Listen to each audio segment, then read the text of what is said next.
tumenye Bibiliya, igitabo gitagatifu. Icyitwa igitabo gitagatifu cyose cyahumekemo n'Imana kandi gifite akamaro mu byerekeye kwigisha no kuvuguruza ubuyobe, gukosora no gutoza umuntu iby'ubutungane, bityo umuntu w'Imana wese akabasha kuba igihame kandi akabona intwaro zimufasha gukora icyiza cyose. Ibaruwa ya kabiri Mutagatifu Paul Intumwa yandikiye Timote, umutwe wa 3 umurongo wa 16. Nyagasani, ijambo ryawe murikira intambwe zanjye rikaboneshereza inzira zanjye. Zaburi y'119 umukarago w'105. Naho Mutagatifu Yeronimu ati kutamenya ibyanditswe bitagatifu ni ukutamenya Kristu. Nuko ahera kuri Musa n'abahanuzi abasobanurira imwerekeyeho biri mu bitabo bitagatifu, inkuru za Yezu Kristu uko yanditswe na Luka, umutwe wa 24 umurongo wa 27. Tumenye Bibiliya ni ikiganiro cya Radio Maria Rwanda buri wa gatatu ku saa moya z'umugoroba.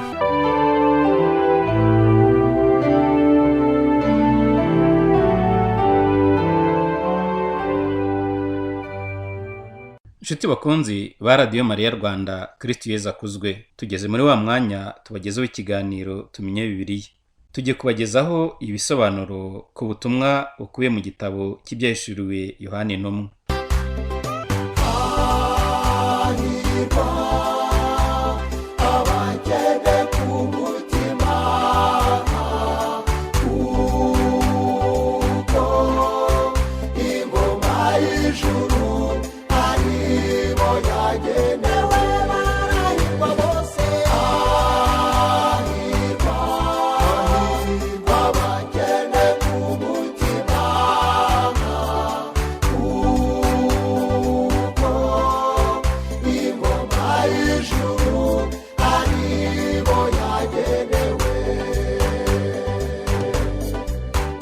Igitabo cy'ibyahishuriwe Yohana Intumwa kiri mu mwanya wa nyuma ku rutonde rw'ibitabo 73 bigize Bibiliya. Mbere yuko tureba ibigikubiyemo, tugiye kubanza kureba ubuzima bwa Yohana Intumwa, umwanditsi w'icyo gitabo. Yohana Intumwa yari mwene Zebedeyi n'umuvandimwe wa Yakobo, bose bakaba barafashaga se mu murimo w'uburobyi ku nyanja ya Galileya. Aho niho Yezu yabasanze, nuko arabahamagara. Ako kanya basigaho ubwato na se baramukurikira. Ibyo tubisanga mu Ivanjili Yezu Kristu ukanditswe na Matayo, umutwe wa 4 uhereye ku murongo wa 21 kugera ku 22. Yohani niwe wari muto, akaba ari kandi n'umuhererezi. Nyina yitwaga Salome, akaba yaravaga indimwe na Mariya, nyina wa Yezu. Yohani yari yarakurikiranye inyigisho za Yohani Batista, integuza Yezu Kristu, nyuma aza kuba umwigishwa wa Nyagasani. Yakobo mwene Zebedeyi na Yohani umuvandimwe be nibo Yezu yahimbye Boanerges kubera ishyaka bagaragazaga. Ibyo nabyo tubisanga mu Ivanjili Yezu Kristu uko yanditswe na Mariko, umutwe wa 3 umurongo wa 17. Iyo myitwarire yakunze kubaranga no mu bihe byakurikiye. Twafata nk'urugero, igihe kimwe Yohani yabwiye Nyagasani ati, mwigisha, twabonye umuntu wirukana roho mbi mu izina ryawe, turabimubuza kuko atagukurikira hamwe natwe. Yezu aramusubiza ati, ntimukagire uwo mubibuza, kuko utabatambamira burya aba ari kumwe namwe. Tubisanga mu Ivanjili Yezu Kristu uko yanditswe na Luka, umutwe wa 9 umurongo wa 49 ukagera ku 50. Yohana Intumwa yagaragaye cyane mu buzima bwa Yezu muri rubanda. Reka dutange ingero.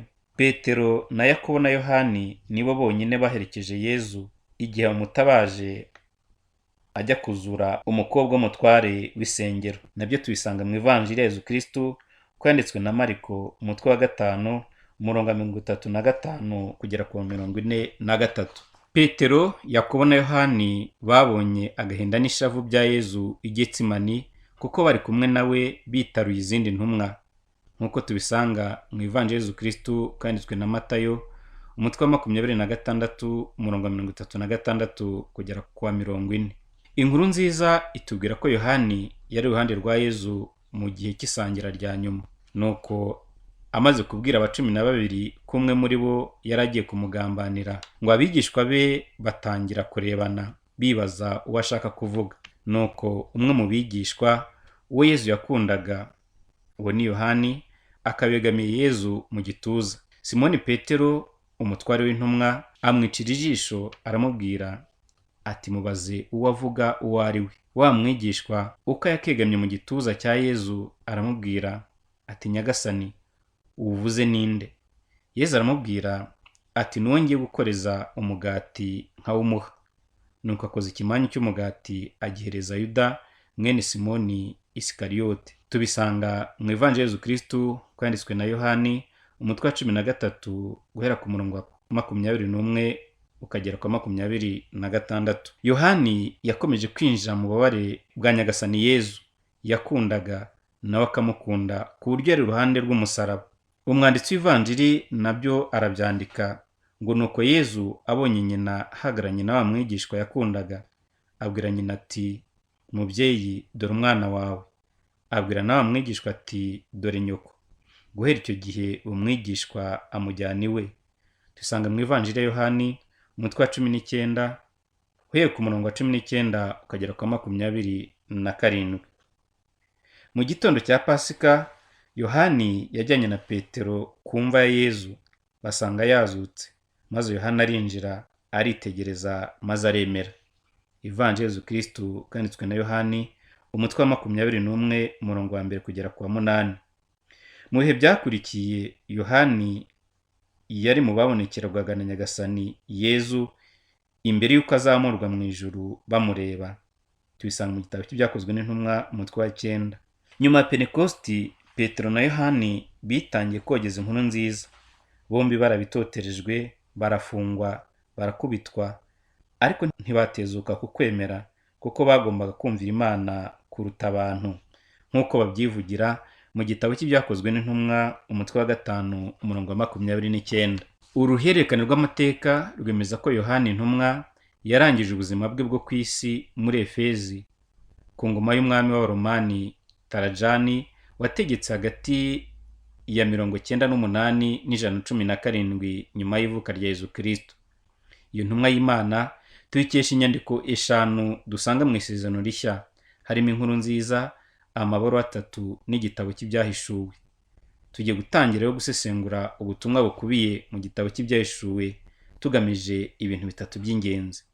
Icya mbere ni ugutinyura umusomyi agasoma Ibyahishuwe afite icyizere gishingiye ku izuka rya Yezu Kristo. Icya kabiri ni ugufasha umusomyi gusobanukirwa n'imvugo ishushanya dusanga muri Bibiliya, cyane cyane mu gitabo cy'Ibyahishuwe. Icya gatatu, kwifashisha igitabo cy'Ibyahishuwe mu isengesho, haba mu miryango remezo, mu ikoraniro ry'abakristu, cyangwa se buri muntu ku giti cye. Iyi si turimo none bishyize imbere ibigezweho, abatabishoboye bagasigara kuko nta mwanya bibonamo.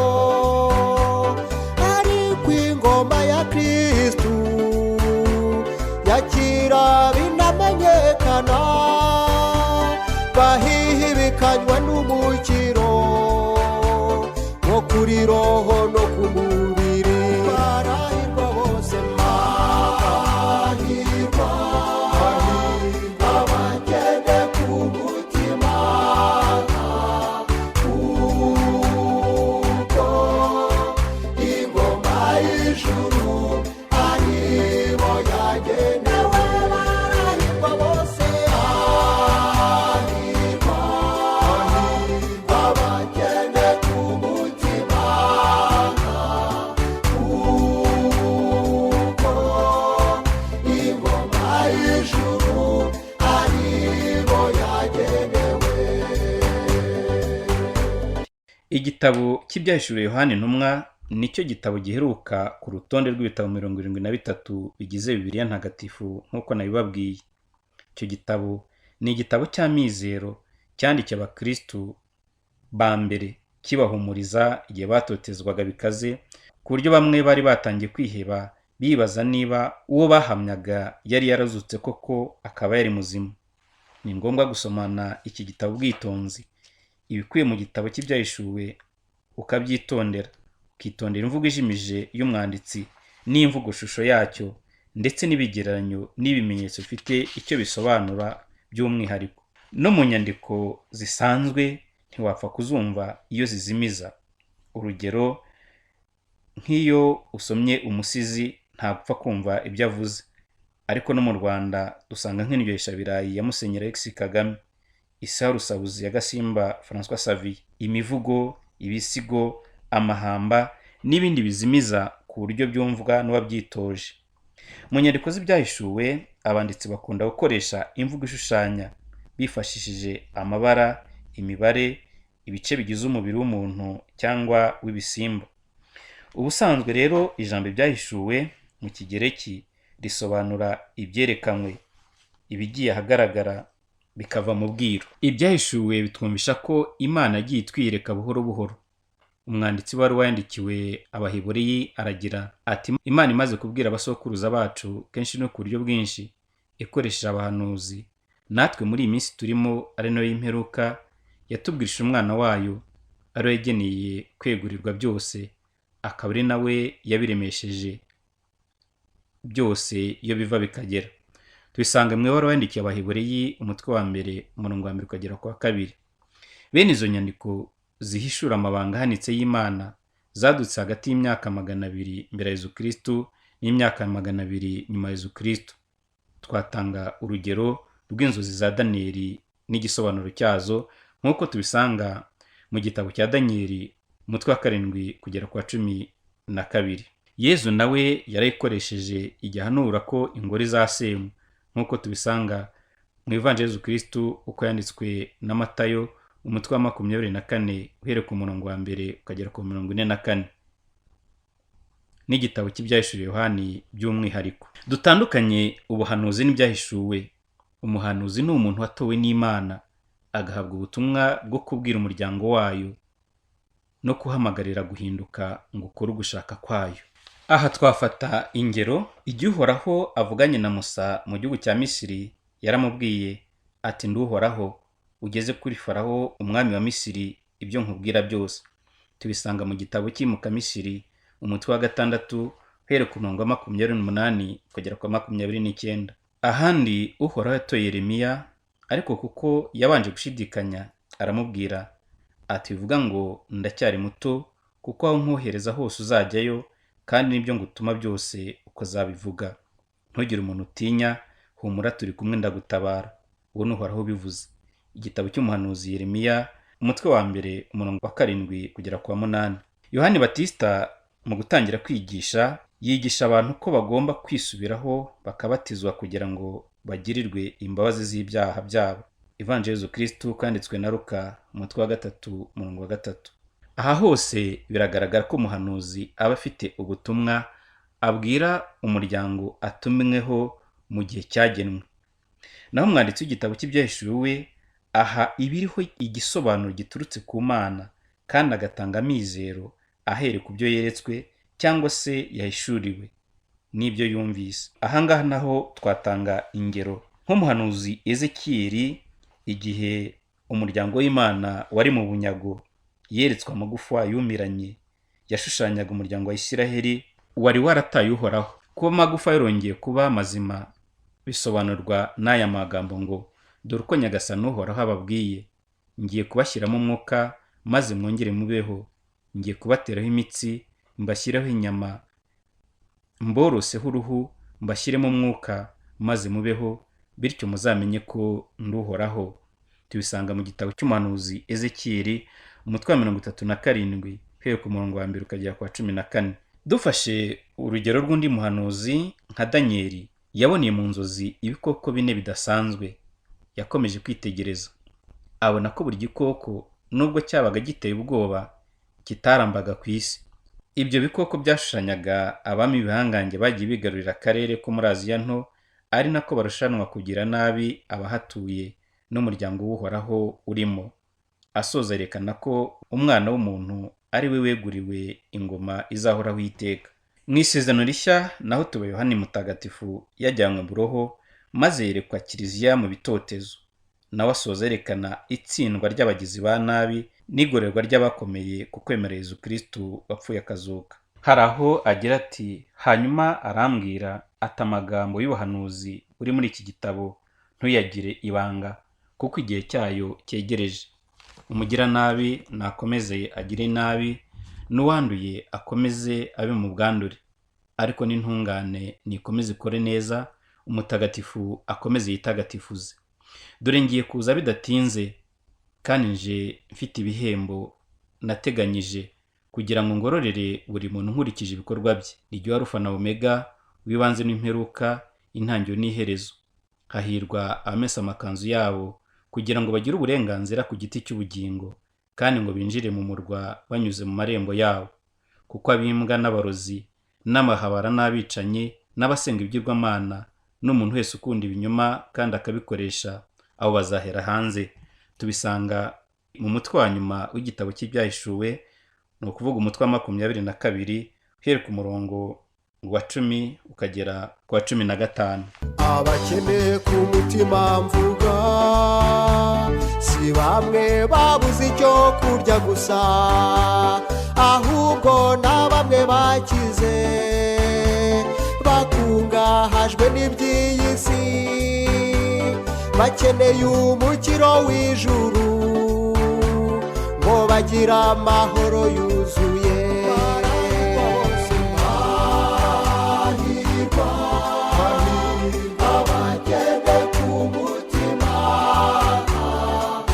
Dore muri rusange ibiranga igitabo cy'ibyahishuwe. Ibyahishuwe bivuga iby'igihe kizaza bihereye ku biriho, bigaragaza ko umuryango w'Imana uzatsinda ibigeragezo, abahire bakazukira ubuzima bushya, amagorwa akaze ntiyongere kugira ijambo.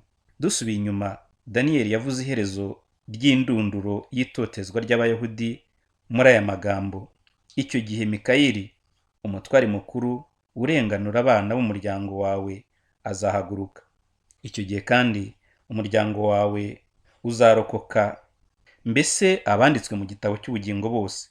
Abantu benshi basinziriye bari mu mukungugu w'ikuzimu, bamwe bakangukire gukozwa isoni n'ubucibwe bw'iteka ryose. Ababaye abahanga bazabengerana nk'ikirere cy'ijuru, n'abazaba baratoje ubutungane imbaga itabarika bazabengerane nk'inyenyeri iteka ryose.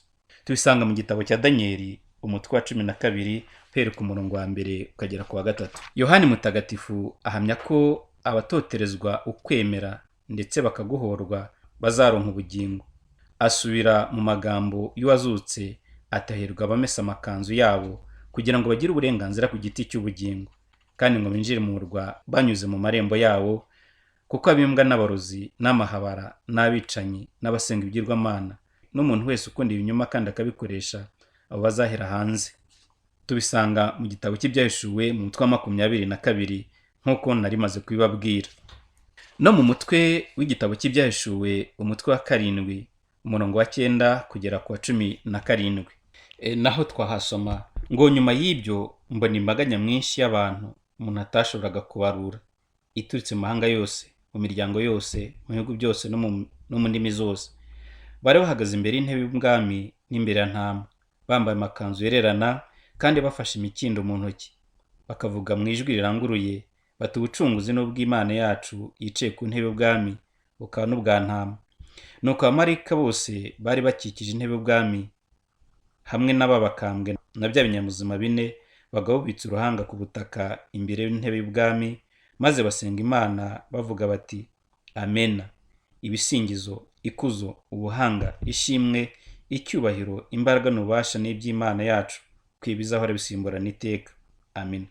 Umwe mu bakambwe afata ijambo maze arambaza ati, abantu bambaye amakanzu yererana ni bande kandi baturutse he? Ndamusubiza nti, shobuja niwe wabimenye. Nawe arambwira ati, abavuye mu magorwa akaze bamesha amakanzu yabo bayizereza mu maraso ya Ntama.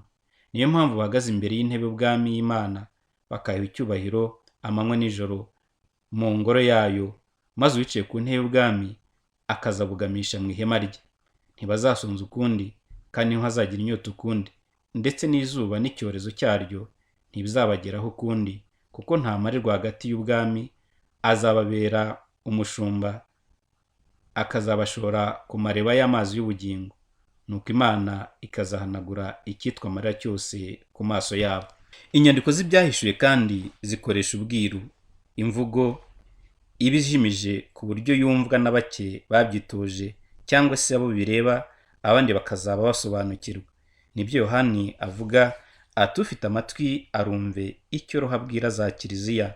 Twabisanga mu gitabo cy'ibyahishuwe umutwe wa 2 umurongo wa 7, umutwe wa 2 umurongo wa 11 ndetse n'umutwe wa 3 umurongo wa 6. Ibyahishuwe biha ijambo rya nyuma Imana akabirica urubanza ikarenganura abayo, ari nabyo tumaze gusoma. Ibyahishuwe ntibyatura, ahubwo biracishiriza, bikazimiza, ntibihite byumvikana, kuko babivuga amabanga y'Imana arenze ubwenge bwa muntu.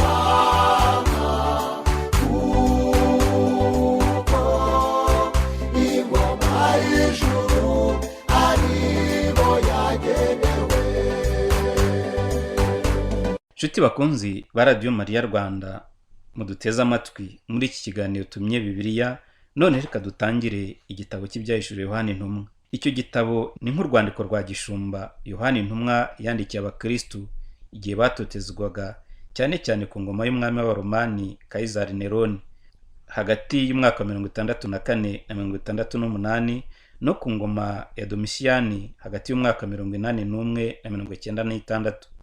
Icyo gihe abakristu bishwe ari benshi, abandi baratatana, bakuka umutima ku buryo bibazaga byinshi, bati Kristo yatsinze urupfu arazuka, niye mpamvu ituma dutotezwa. Byongeye kandi benshi muri icyo gihe bagize ubwoba, bacika intege ndetse barahakana. Yohani yabandikiye abari mu mutima, abereka uko Kristo yatsinze, ari nako abayoboke be bazatsinda, babanje kumesa amakanzu yabo bakayezereza mu maraso ya ntama, maze ntibazongere gusonza ukundi, ntibazagira inyota ukundi, nta cyorezo kizongera kubageraho. Imana ikazahanagura icyitwa amarira yose ku maso yabo, nk'uko tubisanga mu gitabo cy'ibyahishuwe umutwe wa 7 umurongo wa 13 kugera ku wa 17.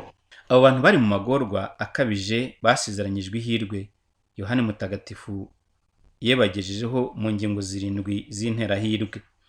Arahirwa usoma kimwe n'abatega amatwi amagambo y'ubuhanuzi bagakurikiza ibyanditswemo, kuko igihe cyegereje. Igitabo cy'ibyahishuwe umutwe wa 1 umurongo wa 3. Icyo gihe kivugwa ni igihe Yesu wazutse azagarukira mu ikuzo, aje gucira urubanza abazima n'abapfuye. Hahirwa guhera ubu abapfire muri Nyagasani. Abo ni abakomeye ku kwemera, bamesha amakanzu yabo bakayizereza amaraso ya ntama. Ni koko wari Roho w'Imana bivuga, nibaruhuke imibabaro yabo, kuko ibikorwa byabo bibaherekeza. Igitabo cy'ibyahishuwe umutwe wa 14 umurongo wa 13. Ngaha ndaje nk'umujura, hahirwa amaso kandi agakomeza kwambara imyambaro ye, kugira ngo atagenda yambaye ubusa, maze rubanda bakana ubwambure bwe. Igitabo cy'ibyahishuwe umutwe wa 16 umurongo wa 15.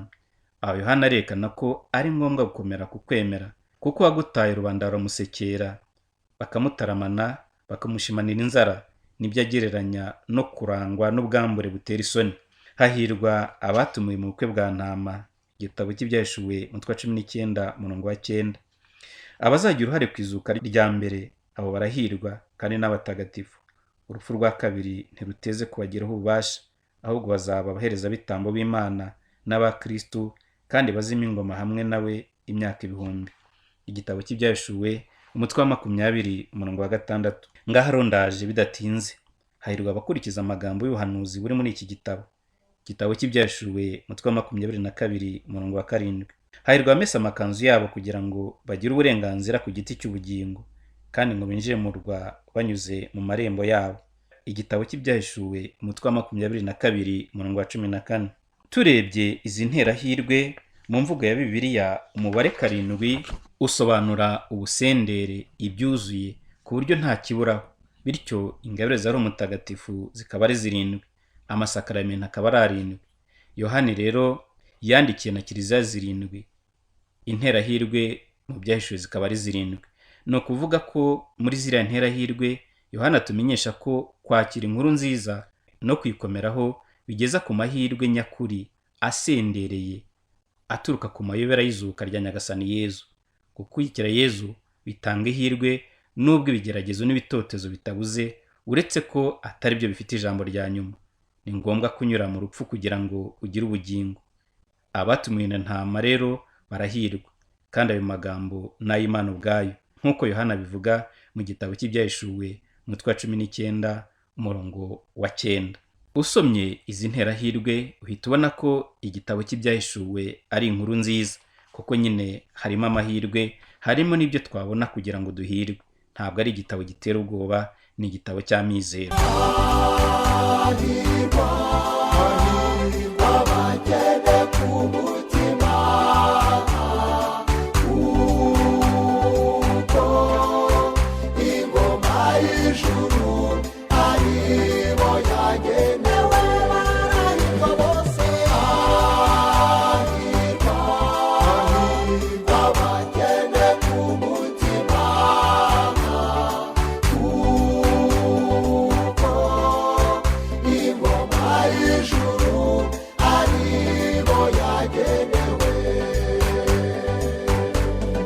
Bavandimwe, mwari mukurikiye ikiganiro Tumenye Bibiliya kuri Radio Mariya Rwanda.